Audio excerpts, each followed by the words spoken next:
Je m'appelle Amina. Je raconte mon histoire aujourd'hui et avec une voix calme. Mais mon cœur se souvient de tout. Je suis née avec une peau noire. Quand j'étais petite, je ne savais pas que cette couleur allait devenir un problème pour les autres. Pour moi, c'était juste ma peau. C'était moi. Je suis née dans une petite ville. Ma maison était simple. Nous n'étions pas riches. Mais ma mère me disait toujours: tu es belle, même si le monde ne le voit pas. Quand j'étais enfant, je croyais ma mère. Je souriais beaucoup. Je jouais seule dans la cour. Je regardais le ciel et je rêvais. Mais tout a changé que quand je suis allée à l'école. L'école est le premier regard. Le premier jour d'école, je portais un sac trop grand pour moi. J'étais nerveuse et heureuse. Je voulais apprendre. Je voulais être comme les autres enfants. Quand je suis entrée dans la classe, le silence est arrivé. Des yeux me regardaient. Pas avec curiosité, avec surprise. Une fille a chuchoté: elle est trop noire. Un garçon a ri. Un autre a montré mon bras. Je ne comprenais pas tout. Mais je sentais quelque chose de mauvais dans l'air. La maîtresse a dit mon nom. Je me suis assise au fond. Je ne parlais pas. Je regardais mon cahier. Ce jour-là, je n'ai pas appris les lettres. J'ai appris la différence. Les mots qui blessent. Les jours passaient. Et les mots devenaient plus durs. Pourquoi ta peau est comme ça? Tu es sale. Tu n'es pas comme nous. Je rentrais à la maison avec un sourire faux. Je ne voulais pas inquiéter ma mère. La nuit, je regardais mes mains. Je les frottais. Je pleurais en silence. Je me demandais: pourquoi moi? Qu'est-ce que j'ai fait de mal? Je voulais disparaître. Ou devenir invisible. La solitude. Je n'avais pas d'amis. À la récréation, je restais seule. Je m'asseyais près du mur. Les autres jouaient. Ils riaient. Moi, j'écoutais le bruit de leurs pas. Parfois, je fermais les yeux et j'imaginais une autre vie. Une vie où personne ne me juge. Une vie où ma couleur est une force. Mais quand j'ouvrais les yeux, la réalité était là. Le miroir. Un jour, je me suis regardée longtemps dans le miroir. Très longtemps. J'ai touché mon visage, mes cheveux, ma peau. Et pour la première fois, je n'ai pas aimé ce que j'ai vu. Je me suis dit doucement: peut-être qu'ils ont raison. Cette pensée m'a fait très mal. Mais elle est restée dans mon cœur. Une petite voix. Malgré tout, il y avait une petite voix en moi. Très faible, mais vivante. Elle disait: tu souffres aujourd'hui, mais ce n'est pas la fin. Je ne savais pas encore comment. Je ne savais pas quand. Mais quelque chose en moi refusait d'abandonner. Je ne le savais pas encore. Mais ma douleur était le début de mon chemin. Les années ont passé. Je n'étais plus une petite fille. Je grandissais. Mais ma douleur aussi. À l'école, le regard des autres n'a pas changé. Il est devenu plus froid. Plus dur. Je marchais dans le couloir. Et j'entendais des rires derrière moi. Je savais que ces rires parlaient de moi. Je baissais la tête. Je marchais vite. Je voulais arriver en classe sans être vue. Les murs invisibles. Je sentais des murs autour de moi. Des murs invisibles. Ils me séparaient des autres. Personne ne s'asseyait près de moi. Personne ne me parlait vraiment. Quand je levais la main pour répondre, quelqu'un disait « Laisse, elle ne sait rien ». La maîtresse ne disait rien. Elle continuait le cours. Et moi, j'apprenais à me taire. Les pensées lourdes. Dans ma tête, il y avait trop de questions. Pourquoi eux sont acceptés? Pourquoi moi, non? Je travaillais beaucoup. Je lisais. J'écrivais. Mais même quand j'étais bonne élève, je restais différente. Un jour, une fille m'a dit doucement « Tu es intelligente. Mais les gens comme toi ne vont pas loin. » Ces mots sont restés longtemps dans mon cœur. Ils ont fait un trou profond. Les nuits sans sommeil. La nuit, je ne dormais pas bien. Je pensais trop. Je pensais à demain, à l'école, au regard. Je serrais mon oreiller. Je pleurais sans bruit. Je ne voulais pas être faible. Mais j'étais fatiguée d'être forte. Mon refuge. Un jour, j'ai trouvé un refuge. Un petit refuge secret. Un cahier. J'écrivais dedans chaque jour. J'écrivais ce que je ne pouvais pas dire. Ma colère. Ma tristesse. Mes rêves. Quand j'écrivais, je respirais mieux. Je me sentais vivante. Dans ce cahier, je n'étais pas une fille noire rejetée. J'étais une voix. Un rêve timide. Un soir, en écrivant, j'ai écrit une phrase différente.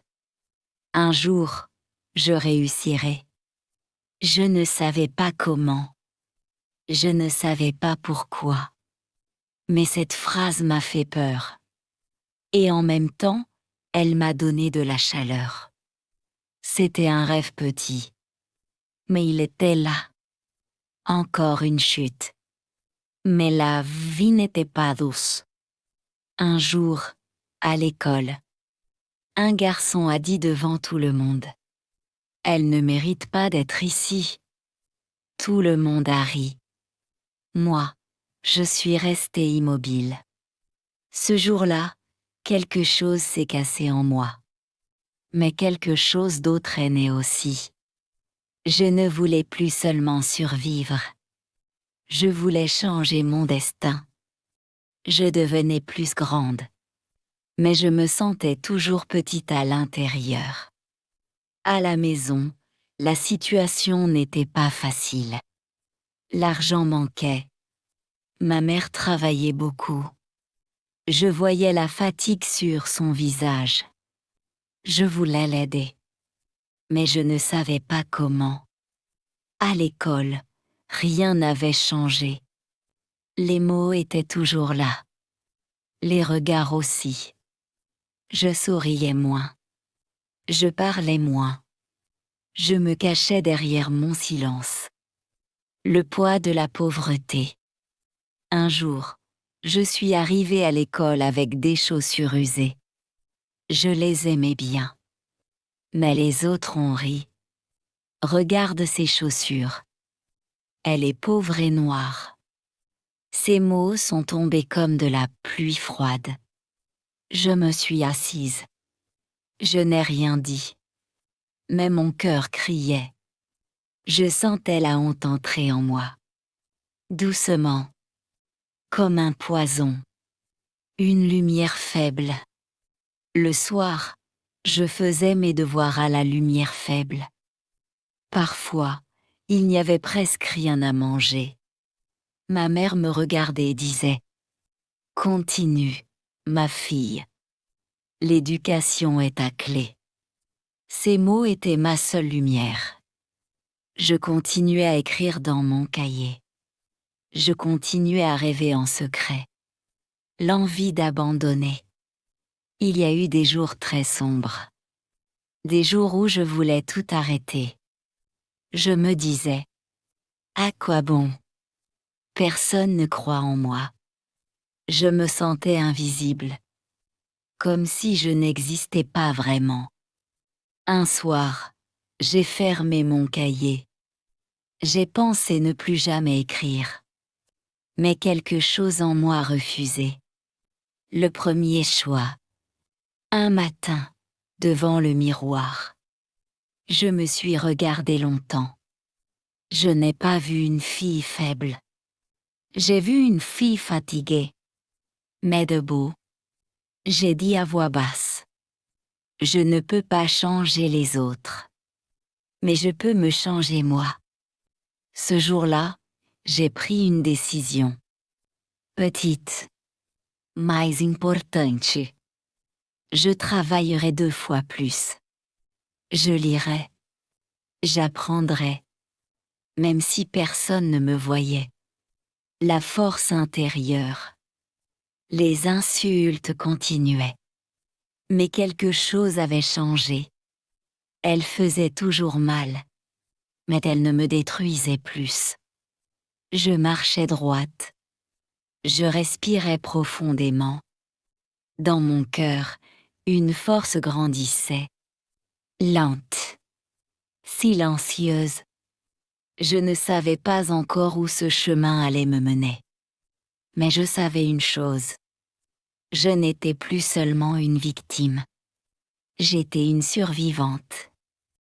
Les jours passaient. Je continuais à travailler, à lire, à écrire. Je ne parlais toujours pas beaucoup. Mais à l'intérieur, je grandissais. Un matin, à l'école, quelque chose de différent est arrivé. Une voix douce. C'était un cours de français. La professeure a demandé. Qui veut lire le texte? Personne n'a levé la main. La classe était silencieuse. Sans réfléchir. J'ai levé la mienne. Tout le monde m'a regardé. J'ai eu peur. Mais j'ai commencé à lire.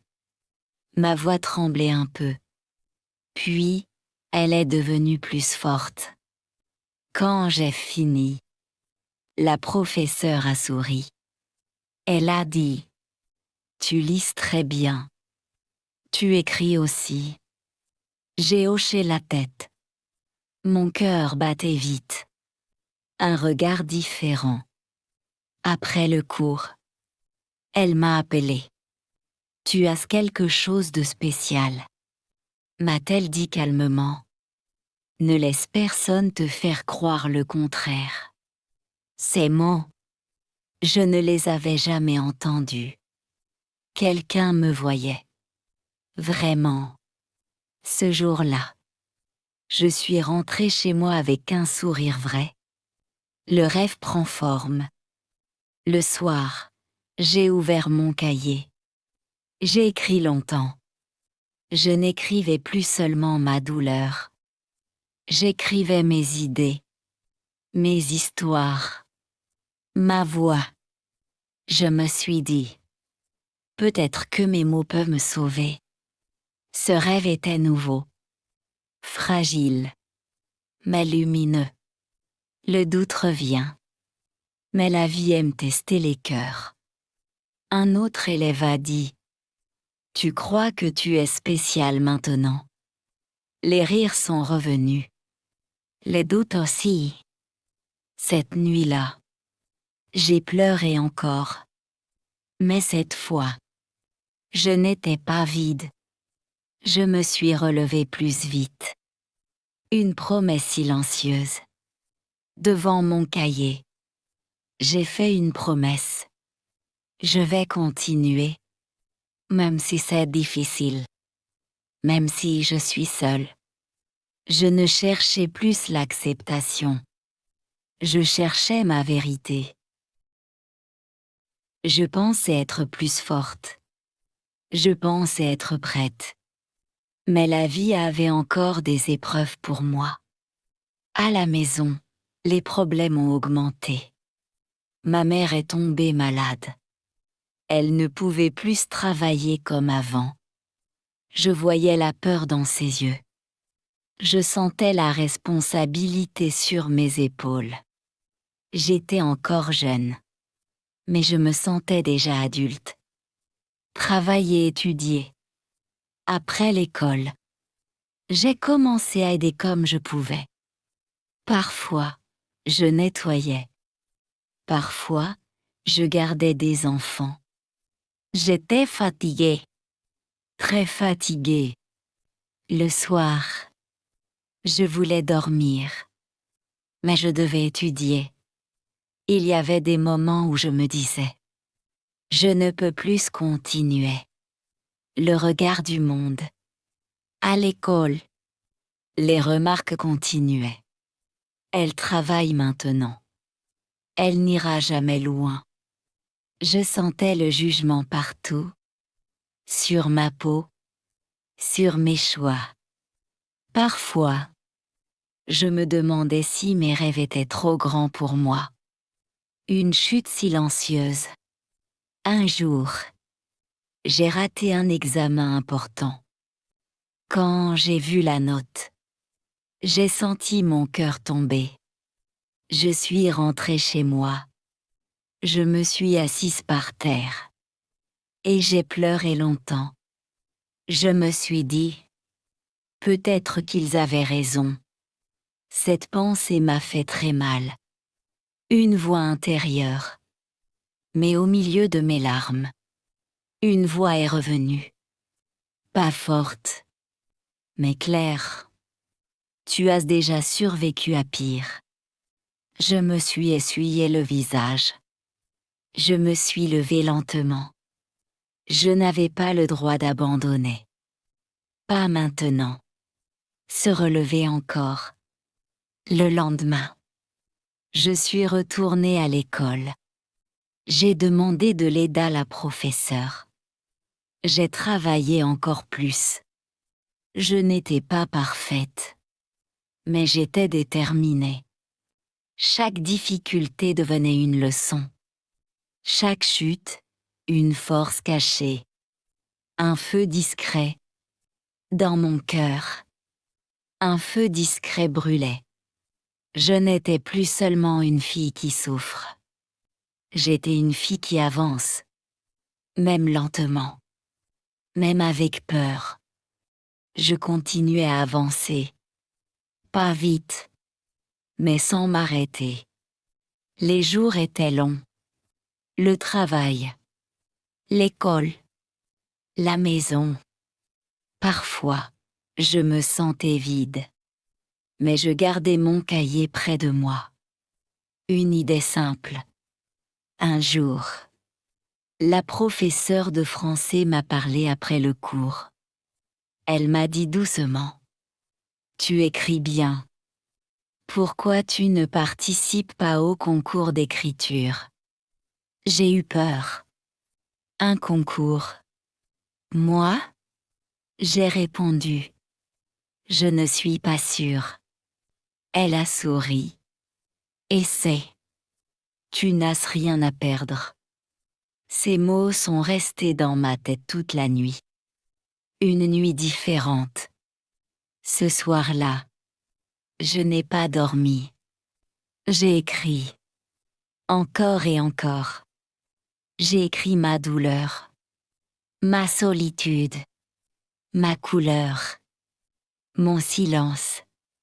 Je ne cherchais pas la perfection. Je cherchais la vérité. Quand j'ai fini, j'ai pleuré. Mais c'était des larmes différentes. Le jour du résultat. Les jours ont passé. J'avais presque oublié le concours. Un matin, mon nom a été appelé. Je n'ai pas compris tout de suite. La professeure m'a regardé et a dit « Félicitations, tu as gagné le premier prix. » Le monde s'est arrêté. Moi? Gagné? Le regard change. Les élèves me regardaient. Différemment. Il n'y avait plus de rire. Plus de moquerie. Juste du silence. Et parfois, du respect. Je tremblais. Mais je souriais. Pour la première fois. Je n'avais pas honte d'être vue. La fierté de ma mère. Quand je suis rentrée à la maison, j'ai montré le papier à ma mère. Elle a pleuré. Elle m'a serré fort. Elle a dit « Je l'ai toujours su ». À ce moment-là, j'ai compris quelque chose d'important. Je n'écrivais pas seulement pour moi. J'écrivais pour survivre. Et maintenant, pour vivre. Une nouvelle confiance. Ce succès n'a pas tout changé. La vie restait difficile. Mais en moi, quelque chose était différent. Je croyais un peu plus en moi. Je marchais un peu plus droite. Ce n'était que le début. Mais c'était mon début. Après le concours, rien n'était magique. Mais tout était différent. Je continuais à travailler, à étudier, à écrire. Mais maintenant, je ne marchais plus avec la tête baissée. Un nouveau regard. Un matin, je me suis regardée dans le miroir. Je n'ai pas vu une fille faible. Je n'ai pas vu une fille honteuse. J'ai vu une fille courageuse. Ma peau noire n'était plus un poids. C'était une histoire. Une force. J'ai souri doucement. Osé parler. En classe. Je commençais à parler un peu plus. Quand quelqu'un faisait une remarque, je respirais profondément. Et je répondais calmement. Pas avec colère. Avec confiance. Les mots ne me faisaient plus tomber. Ils glissaient. Les rêves grandissent. Mon rêve aussi a grandi. Je voulais écrire plus. Je voulais apprendre encore. Je voulais un avenir où je n'avais plus peur. Je me suis inscrite à une bibliothèque. Je lisais beaucoup. Chaque livre était une porte. Le passé me suit encore. Parfois, les souvenirs revenaient. Les rires. Les insultes. Ils me faisaient encore mal. Et ils ne me contrôlaient plus. Je savais maintenant. Mon passé ne décidait pas de mon futur. Une petite reconnaissance. Un jour, un élève est venu vers moi. Il a dit « Ton texte était beau. C'était simple, mais puissant. Je n'avais pas besoin de plus. Une force calme. Je n'étais pas devenue parfaite. Je doutais encore. Mais j'avais une force calme en moi. Je savais que le chemin était long. Mais je n'avais plus peur de marcher. Les années ont passé. Je n'étais plus une élève. Je n'étais plus une enfant. Mais je me souvenais de tout. De chaque regard. De chaque mot. Je n'ai jamais oublié d'où je viens. Le travail de la patience. J'ai continué à écrire. Chaque jour. Même quand personne ne lisait. J'ai travaillé dur. Très dur. Il y avait encore des refus. Encore des portes fermées. Mais cette fois, je ne pleurais plus longtemps. Je me relevais. Toujours. Une porte s'ouvre. Un jour. Un message est arrivé. Une personne avait lu mes textes. Elle croyait en moi. On m'a proposé une opportunité. Petit au début. J'ai accepté. Sans hésiter. Le succès arrive lentement. Le succès n'est pas venu d'un coup. Il est venu doucement. Un texte publié. Puis un autre. Mon nom commençait à exister. Ma voix aussi. Je gagnais de l'argent. Pas beaucoup au début. Mais c'était honnête. C'était mon travail. La richesse du cœur et de la vie. Avec le temps, ma vie a changé. Je n'avais plus peur du lendemain. Je pouvais aider ma mère. J'avais une maison calme. Un esprit en paix. Je n'étais pas seulement riche d'argent. J'étais riche d'expérience. De dignité. De force. Le regard final. Un soir, je me suis regardée dans le miroir. J'ai vu une femme noire. Fière. Et beau. Je n'ai plus jamais voulu changer ma couleur. Elle raconte mon histoire. Mon message. Si tu souffres aujourd'hui, si on te rejette, si on te dit que tu ne vaux rien, écoute-moi. Ta douleur n'est pas ta fin. Elle est ton début. Fin de l'histoire. Je suis née différente. J'ai grandi blessée. Mais je suis devenue forte. Et aujourd'hui, je sais une chose. Même dans l'ombre, une lumière peut naître. Message pour les auditeurs. Si cette histoire t'a touché, n'oublie pas de t'abonner à la chaîne, d'activer la cloche et de laisser un commentaire doux. Cette chaîne est là pour apprendre, mais aussi pour guérir. Merci d'avoir écouté mon histoire.